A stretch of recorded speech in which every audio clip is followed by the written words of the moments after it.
Hello my guys, welcome to the channel today.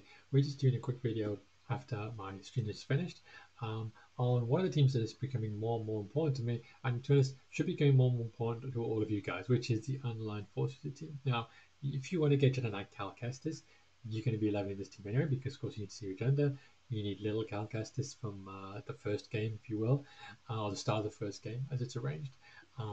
If you love territory wars, you might have this team already because you're looking at Ahsoka Tano Fulcrum, who hits like a train with this team, for example.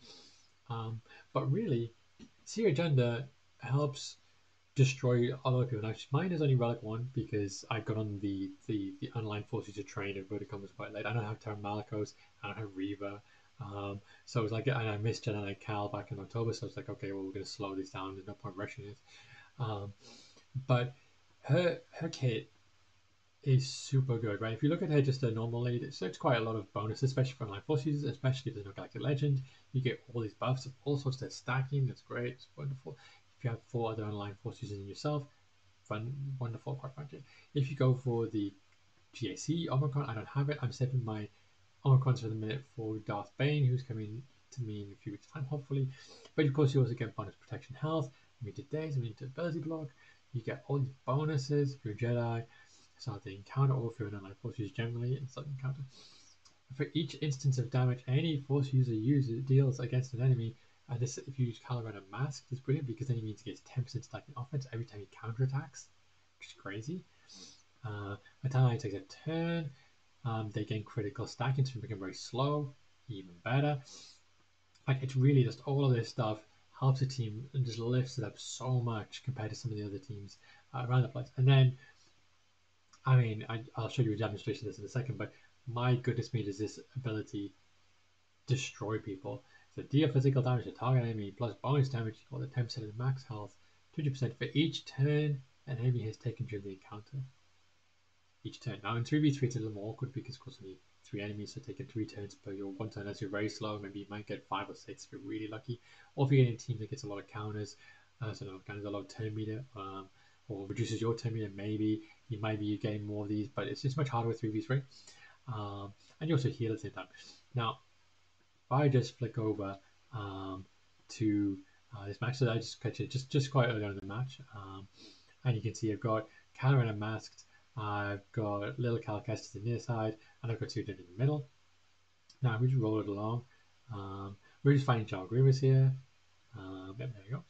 So just trying to clean up. So Cal is a great healer, support character, gets rid of buff immunity, that kind of thing. Honestly, I didn't know exactly what to do with this team, but it was even going to work. Let's be honest, I didn't know for sure it's going to work. You can see already her cooldown is a 3 there for a special. And you can see how little damage they're doing. They're really trying to pile in on Crew, for example, but he's just doing not much. So I slowed this down just so you can see the damage in the fight. And like, oh, can I take out Grievous? I mean, it's only 210,000. So we get into the yellow, and these are Relic 7 Grievous. Relic 7 Grievous is usually pretty thick, but you can see already that even just after the first like minute to minute and a half of the fight, they're doing huge damage. And you see how little damage they do to us, right? They are not getting to our protection, they're not getting to our health. We've got Foresight going on. I mean, they've got target lock, but it doesn't matter. They're putting all these debuffs on us. It doesn't matter. We're just paying them, and we're doing a huge amount of damage. Kylo Ren, Master's getting a stacking offense. See, he actually got been killing people at this point. I'm like, well, what are you doing, man? Kylo Ren Master's killing 2 people. That was me just checking his how healthy was that, and what debuffs he had on him. And here you go. And then this is the thing, right? So if you really slow it down at this point, catch it. And we just, oh yeah, after all of that, missed it anyway. But if we just roll back just a little bit, this is a professional stream. Let me just take it back 10 seconds. If I get it just right, you can see the number hopefully.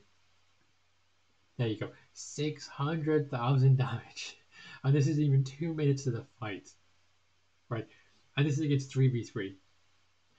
That's an insta-kill. And to be clear, you can do this on any character, right? That's 600,000. It's stacking offense up to 200%. Sorry, stacking max damage based on health up to 200%. You are going to kill almost anybody with this, right? There are not many characters that can survive that kind of stacking health. to the offense. And we just go back to so of course the other characters in the team, besides using Cal around Mask, is a great tank. He taunts on it quite a lot with this team. And Cal Kestis, he is a really fun character. Heals is basic, and it's healed with health and protection, right? Protection healing is very rare, even nowadays. I mean, it was rare a few years ago, but it's still rare to get that out of it. So it's really nice that she gives the heals with 30%. It's pretty decent, pretty solid. And then his second special, all these debuffs are really nice. Like you can really mess with the other team. Very, very, very quickly. You can stun them a lot if you get speed downs already, depending on how you build up the rest of your team. His persistence, of course, is a cool one. I don't have his Omicron. Again, I'm saving the Omicrons, right? But even with the normal, level 7, if you will, version of the ability, I mean, you can still see on top of Cere Gender's bits where she's giving you bonus health, bonus protection, stacking offense. This time, Cal is giving you bonus health, bonus tenacity, critical hit. They get recovery health, recovery protection. They also get protection up for 2 turns. They also got this persistence mechanic where, based on the number of turns the other person takes, again, if you're slow, much like Cere Gender, when she's talking about being slow, here, if they take 10 turns, it's 1 stack per turn, right? Again, this stack of persistence. For special card used by each of the character. Okay, each of the characters, not just the offense. There you go. I'm not always all knowing, but 10 you get foresight, 20 you get protection up and defense up, and of course the last one, this is the real killer one, right? You get ability block, you get buff immunity, tutors can't be resisted, cannot be evaded, and you get turn meter, which is double for lifetime, which means technically Cere Gender will take an instantaneous bonus turn if Cal takes a turn and has 30 stacks, which is brilliant. So I've beaten a bunch of teams with this. I beat a Captain Rex team the other day. I've been John Green with you there. Quite frankly, this team is great on defense as well. If you can Taron Malicos, makes it even better. So not a team you should sleep on. Not alone just because of the Jedi Knight Cal event that's coming soon, but just in general, a really, really, really powerful defensive team and offensive team in the right hands. Anyway, guys, have a great day, and I'll catch you all later.